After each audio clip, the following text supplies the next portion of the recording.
Assalamualaikum warahmatullahi wabarakatuh. Nama saya Satrio Valentian dan 37586 dari Teknologi Rekayasa Internet Negeri Lampung. Jadi di sini saya akan mengerjakan GitLab dari Akademi AWS Fundamental Cloud Architecture Cloud Architecting ya. Di sini saya akan mengerjakan dari modul 6 yaitu tentang ini ya, Widget Lab creating a Amazon RDS database. Oke, di sini kita start lab, dan di sini kita proses ya.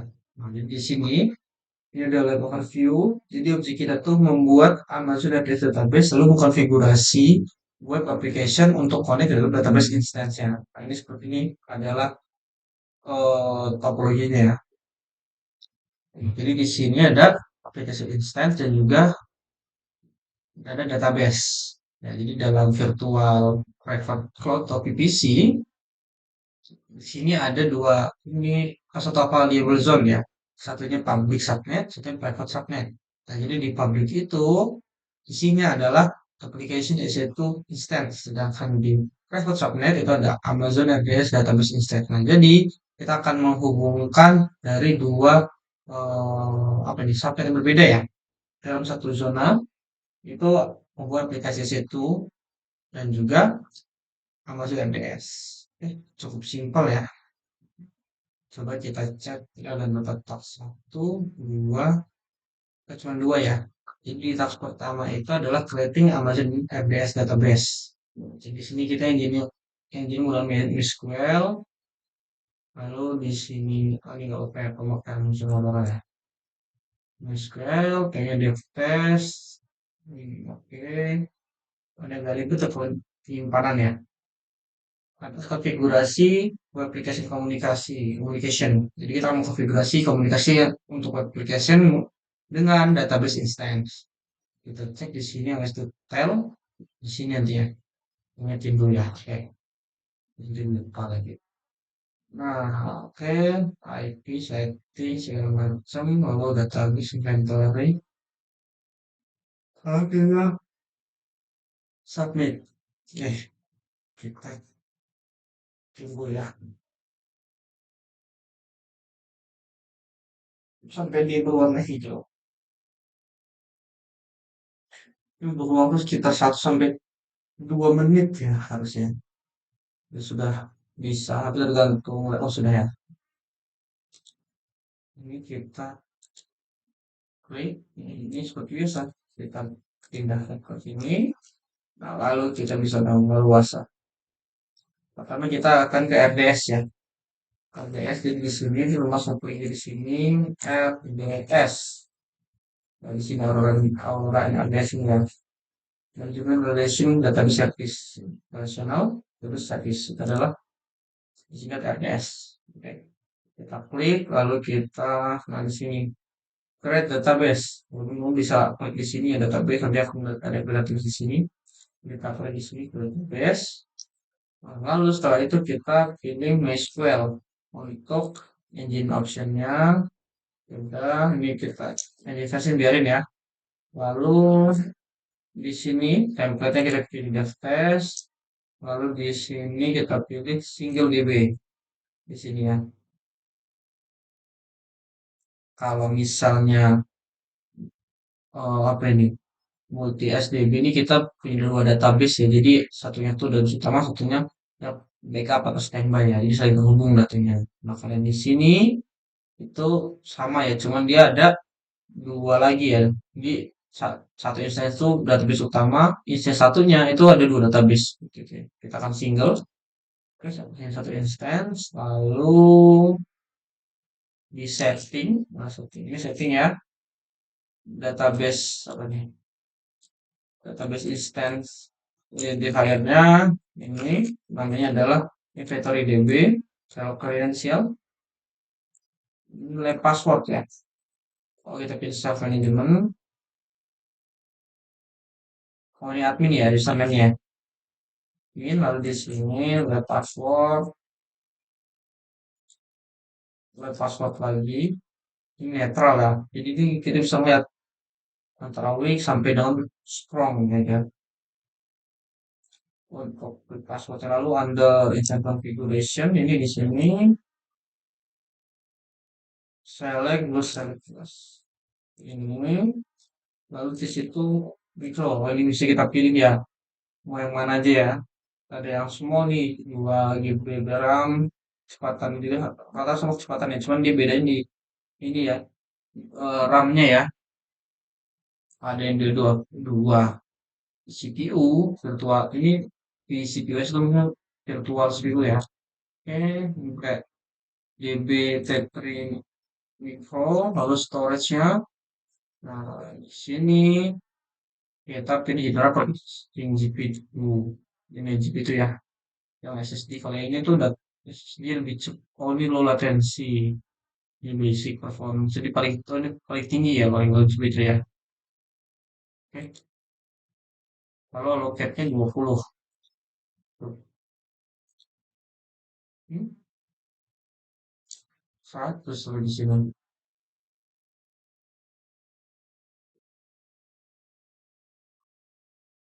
Oke. Lalu di sini storage scaling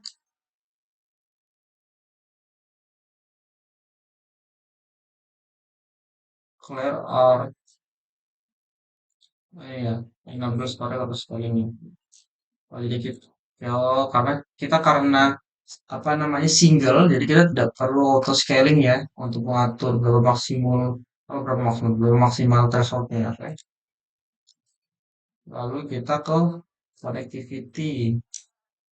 Connectivity ini kita pilih yang lab VPC ya. Oke, sudah. Lalu DB-nya keep default. Lalu di existing VPC security ini ya.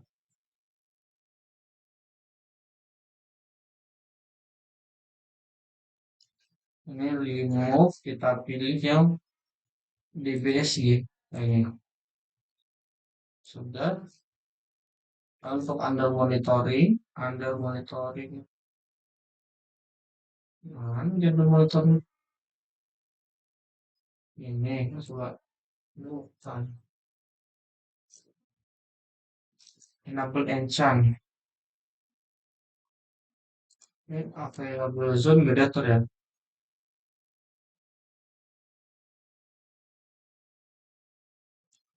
Ini mana sih?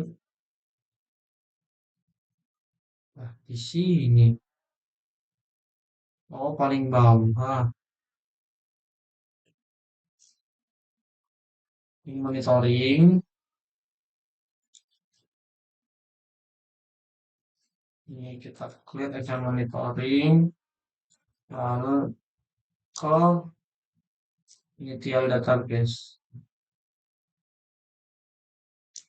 Coba oh, additional configuration ini. Nama database-nya inventory terus bla bla bla bla. Right. Oh, ini total estimasinya ya. DB-nya storage sekitar 2 USD. Kalau DB instance sekitar 12. Ini dipakai sekitar sebulan, sebulan ya? Atau sekali buat. Oke, kita klik. Kita tunggu. Dan ini kita close ya. Tunggu. Lalu di sini ya. Kita cek LS, detail. Nah, ini IP sama tablet. Copy. Ya, di sini. Copy. Ini IP public ya. Nah, sudah. Inventory, baru ini kita setting ya. Ya, setting, data bisa point. Setting, nah di sini ya. Itu database-nya jadi dulu ya. Memang sampai modify kalau nggak salah kalau di database ini ya. Kita tunggu. Astagfirullahaladzim ini. Ini di setting database connectors. Oh, di sini ya. Kita isi dulu ya database-nya, username-nya, password-nya. Nah, kita tinggal tunggu endpoint-nya. Bisa kita refresh.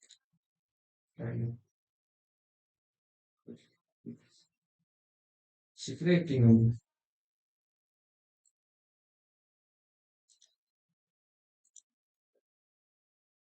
Nempel belum di seluruh. Kita tunggu ya.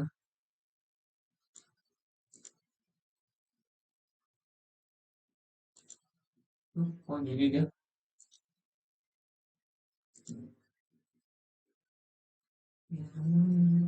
Ini kita pilih dulu.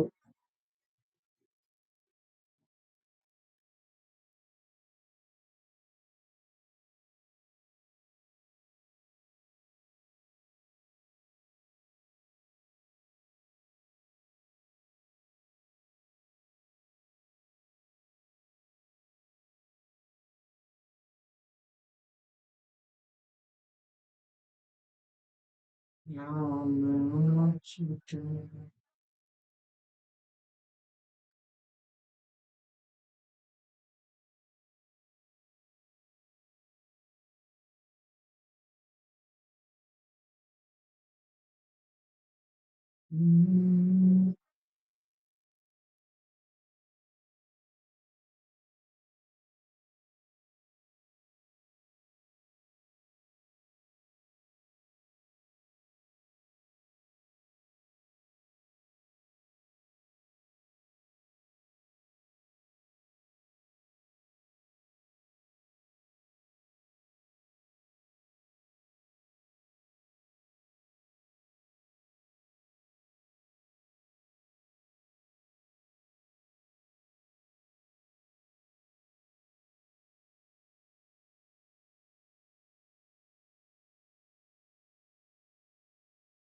Oke, sudah.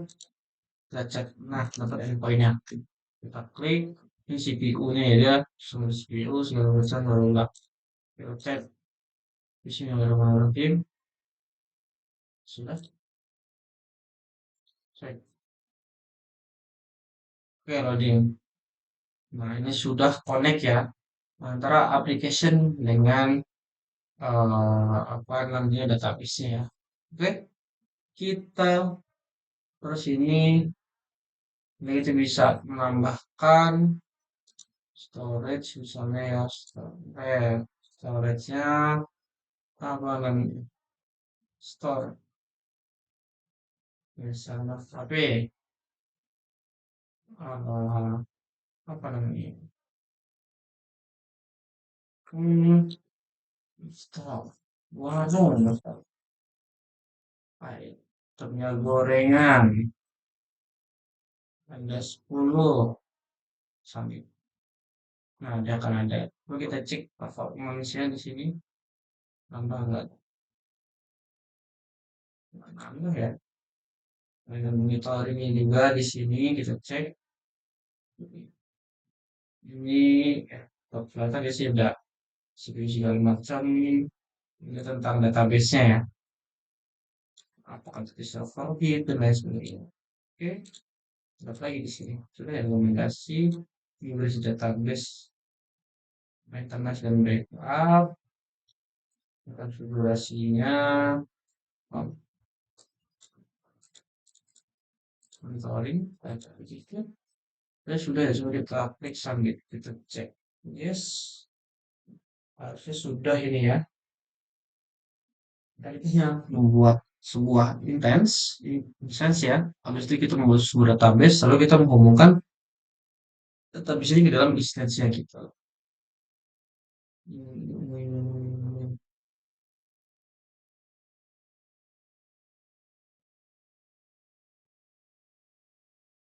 kita nggak buat instance ya, kita cuma buat database ya di sini ya. Oh, jadi saya sudah ada, lalu cuma buat database. Oke, oh, ini belum. Add inventory record. Ya udah ini add, edit, oh, edit dan download. Add, edit, jadi harus kita lihat. Tapi dia minusnya di sini nggak ada ini ya, pemberitahuan ya, apakah berhasil, gitu ada pop up untuk verifikasi lagi. Takutnya ketika kita, entah nih kita ini ya, ketika kita edit enak langsung edit gitu kan. Tapi ketika kita gimana langsung hapus, nah ini tuh takutnya kalau misalnya data penting ketika diklik atau hapus itu kan ya, tapi nggak bisa dibalikin kan kalau misalnya kita nggak setting backup ya. Nah itu ini, eh, belum nih ya. Eh,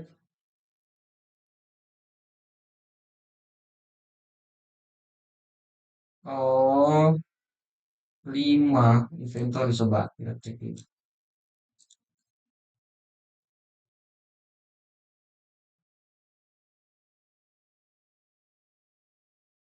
Oh, 5. Kita tambah dulu ya. Coffee shop,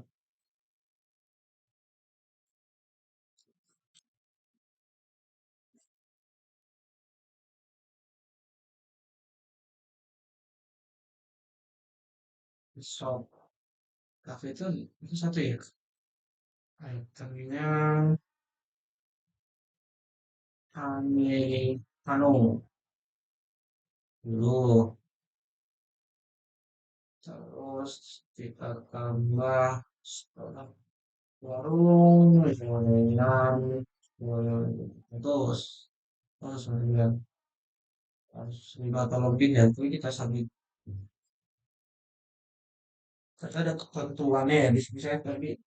Oh, nggak baca di sini ya. Cuma baca di sini doang.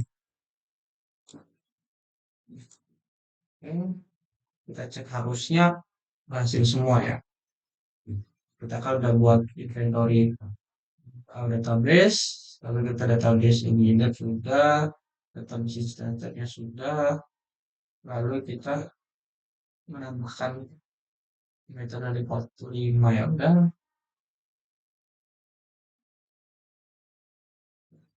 Oke, berhasil ya. Itu minusnya di sini satu ya, ketika kita hapus, dia tidak perlu pengetahuan langsung hapus ya. Oke, itu saja dari saya cara pengerjaan dari Louis Lab tentang creating Amazon RDS database, Relational Database Service. Sudah dari saya banyak kurang maaf. Saya akhiri. Wassalamualaikum warahmatullahi wabarakatuh. Ya, Assalamualaikum warahmatullahi wabarakatuh. Jadi di sini kalau saya akan menjawab pertanyaan di modul 6 ya. Tentang di brief itu Amazon RDS. Jadi di sini ada dua pertanyaan. Yang pertama itu, when you create your database RDS database instance, why did you config it as single database instance without a multi AZ deployment option? Yang kedua, why did you need to do so that your application would connect to your database? Jadi saya ada dua ya. Yang pertama itu, kenapa kamu membuat RDS database instance ya? Kenapa kita hanya memilih single ya tanpa multi apa di AZ deployment option ya? Jadi di sini karena sebagai single database section tanpa multi AZ deployment itu karena tujuan web ini adalah untuk pembelajaran dan pengujian dev tes environment, bukan untuk lingkungan produksi, untuk produksi. Alasan utamanya adalah karena efisiensi biaya ya. Kalau misalnya kita pakai THZ Treatment itu membuat duplikasi database di availability zone lain untuk keandalan tinggi, namun hal ini menambah biaya penggunaan. Ya, simpulnya itu ada dua zona nih. Istilahnya ini. Ini ada dua zona. Ada zona. Kalau misalnya kita kayak multi itu dia di sini dibuat, di sini dibuat, di sini dibuat. Ada dua application zona. Tapi kalau kita tidak mencentang yang apa tadi namanya multi agent development ini, maka dia dibuat satu saja gitu. Lalu yang kedua untuk kesadaran konfigurasi. Jadi dalam tahap pembelajaran, fokusnya adalah memahami cara pembuatan konfigurasi dan menghubungkan RDS dengan aplikasi, bukan arsitektur dan dimensi. Lalu yang ketiga, tidak diperlukan lagi high availability karena lab ini dijalankan dengan lingkungan sementara atau temporal lab environment. Risiko downtime tidak menjadi masalah utama. Jadi dengan konfigurasi single BPM terus membuat database menjadi lebih cepat, ringan, dan sesuai dengan standar kan yang lalu yang kedua, it is why did you need to finish your application or connect to your database. Jadi agar aplikasi dapat terhubung ke database, ya kita mesti melakukan beberapa langkah. Pertama, itu kita copy apa namanya instant DB-nya dulu ataupun apa ya, ID dari database RDS yang sudah kita buat. Lalu setelah itu kita masuk ke apa namanya ke web ya dari apa namanya Google ataupun Micron bebas. Nah, lalu kita masuk ke setting nanti ya. Lalu kita masukkan endpoint-nya, lalu nama database-nya, username dan juga password-nya. Dalam lab ini, itu nama database-nya adalah inventory, username adalah admin, dan password-nya adalah lab password. Nah, lalu menyimpan konfigurasi KWS Secret Management. Nah, setelah menekan save, aplikasi akan menyimpan kredensial connection tersebut secara otomatis di AWS Secret Management Manager ya, sehingga aplikasi dapat mengakses database secara aman tanpa menyimpan password di kode sumber. Lalu verifikasi koneksi. Jadi setelah koneksi berhasil, aplikasi dapat memuat data inventory dari database dan memungkinkan saya untuk menambah, mengedit, serta menghapus data langsung melalui antarmuka web. Nah, jadi seperti ini ya. Di sini, itu nah di sini. Itu kita copy dulu ya. Nah, di sini ini inventory DB di database ya di RDS-nya kita copy. Nah, lalu kita login ke webnya. Setelah kita login ke web, lalu kita masukkan inventory apa endpoint-nya tadi ya dari database-nya. Lalu di sini nama database-nya, username juga password-nya. Lalu kita save. Dan jika sudah, nanti kita akan masuk ke halaman seperti ini. Nah, lalu di sini kita bisa menambah, menghapus, ya, lalu mengedit dan lain sebagainya. Seperti itu. Oke. Cukup sekian, itu saja untuk menjawab pertanyaan dari lab di modul 6 tentang Amazon RDS Lab. Jadi dari saya, banyak kurang mohon maaf. Saya akhiri. Wassalamualaikum warahmatullahi wabarakatuh.